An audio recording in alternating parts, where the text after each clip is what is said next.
राधे राधे भक्तों, आपका सुरभि मिश्रा वृंदावन चैनल पर बहुत बहुत स्वागत है। आज मैं आपको माता लक्ष्मी और गरीब माली की कहानी सुनाने जा रही हूँ।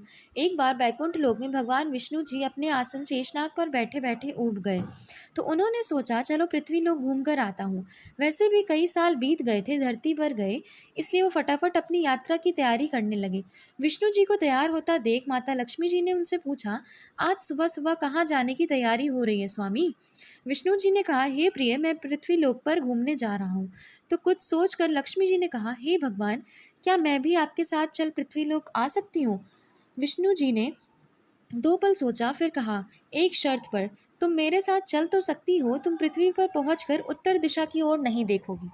लक्ष्मी जी के मन में आया कि प्रभु ऐसी शर्त क्यों रख रहे हैं, लेकिन ज्यादा प्रश्न ना करते हुए वे सोची कि कहीं प्रभु नाराज ना हो जाएं, इसलिए वे उनके साथ चल दी। और सुबह सुबह माँ लक्ष्मी और भगवान विष्णु धरती पर पहुंच गए। तब सूर्योदय हो रहा था। रात बरसात होकर हटी थी, चारों ओर हरियाली ही हरियाली थी। उस समय चारों ओर बहुत शांति थी और धरती बहुत ही सुंदर दिख रही थी। सफर के दौरान माँ लक्ष्मी मंत्रमुग्ध होकर धरती को देख रही थी और इन सब में वे भूल गईं कि पति को क्या वचन देकर आई हैं। लक्ष्मी जी चारों ओर देखते देखते कब उत्तर दिशा की ओर देखने लगी, पता ही नहीं चला। उत्तर दिशा में माँ लक्ष्मी को एक बहुत ही सुंदर बगीचा नजर आया और उस तरफ से भीनी भीनी खुशबू आ रही थी और बहुत ही सुंदर सुंदर फूल खिले हुए थे।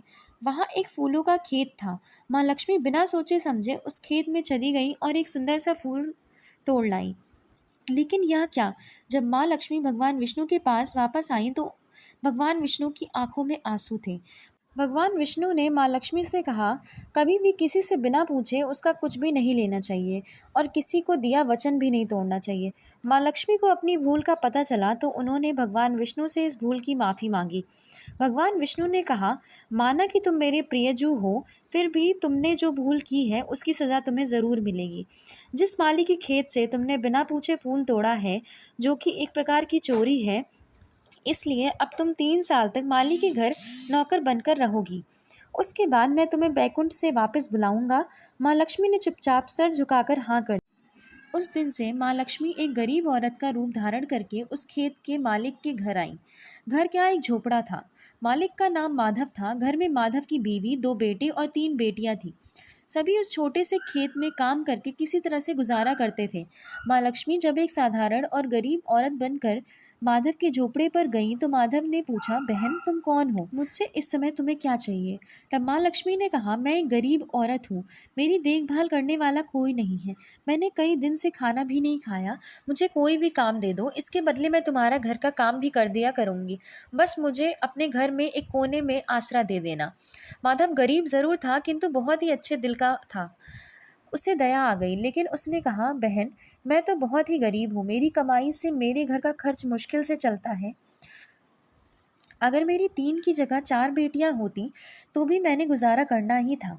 अगर तुम मेरी बेटी बनकर जैसा रूखा सूखा हम खाते हैं उसमें खुश रह सकती हो तो अंदर आ जाओ। माधव ने माँ लक्ष्मी को अपने झोपड़े में शरण दे दी। माँ लक्ष्मी 3 साल तक उस माधव के घर पर नौकरानी बनकर रही। जिस दिन माँ लक्ष्मी माधव के घर आई थी, उससे दूसरे ही दिन माधव को फूलों में इतनी आमदनी हुई कि उसने शाम को एक नई गाय खरीद ली। फिर धीरे धीरे माधव ने काफ़ी ज़मीन खरीद ली। उसने सबके लिए अच्छे अच्छे कपड़े भी बनवा लिए, एक एक बड़ा पक्का घर भी बनवा लिया। बेटियों और बीवी को गहने भी खरीद दिए और उसके घर शरण लेकर रह रही लक्ष्मी जी को भी उसने वो सब दिया जो अपनी बेटियों को दिया था।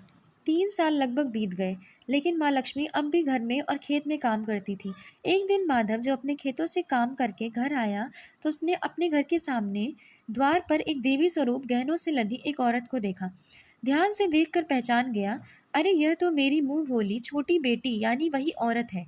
वो पहचान गया कि ये तो माँ लक्ष्मी है। अब तक माधव का पूरा परिवार बाहर आ गया था और सब हैरान होकर माँ लक्ष्मी को देख रहे थे। माधव बोला, हे माँ, हमें माफ़ कर दीजिए, हमने आपके अनजाने में ही घर और खेत में काम करवाया। माँ, यह कैसा अपराध हो गया है। हे माँ, हम सबको माफ़ कर दो। माँ लक्ष्मी मुस्कुराई और बोली, हे माधव, तुम बहुत ही अच्छे और दयालु व्यक्ति हो। तुमने मुझे अपनी बेटी की तरह से रखा, अपने परिवार के सदस्यों की तरह से मान लिया। इसके बदले मैं तुम्हें वरदान देती हूँ कि तुम्हारे पास कभी भी खुशियों की और धन की कमी नहीं हो। तुम्हें वो सारे सुख मिलेंगे जिसके तुम हकदार हो।